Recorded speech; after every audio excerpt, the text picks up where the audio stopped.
And Bernard, you talked as well about your learning when you went to the agency side of what you wanted to bring on your own. I guess there was a gap there somewhere. Can you explain to the listeners what gap you saw, and have you used that skill set since? So when I'm in New York, the predominant amount of money I'm spending on a budget is advertising, right? I mean, it's ridiculous. It's like 150 out of the 200 is on advertising. And so I started hanging around. Remember, I grew up in a smaller agency in Detroit around database, and data and surveys and customer loyalty and SAT and a little bit of promotion work for Kellogg's.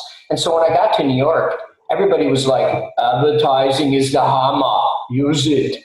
And I was like, okay. It was the first time I was really exposed to like heavy advertising.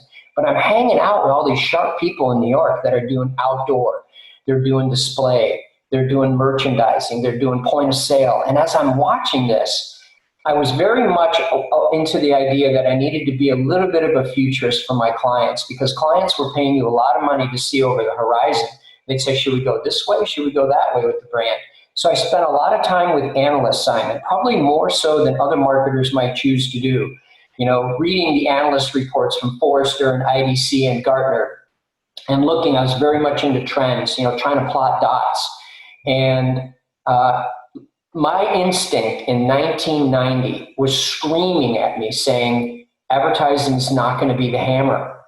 In some point in the future, it's not going to be the hammer. And I believe the hammer was going to be the multiple arrows that you fired. So rather than firing a cannon, you fired 10,000 arrows, and that's how a brand would take market share.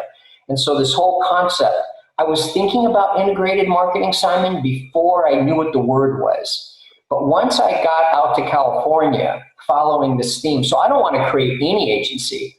I want to create a next generation integrated shop. I'm doing more research on integrated. How do you bring the disciplines together?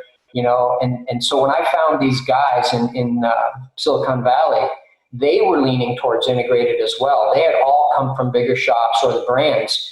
And so it was kismet. We met at the same time kind of going, I think integrated's going to win. And they were like, we think integrated's going to win. So are there any integrated agencies? No. So it's perfect positioning. We become the first integrated shop.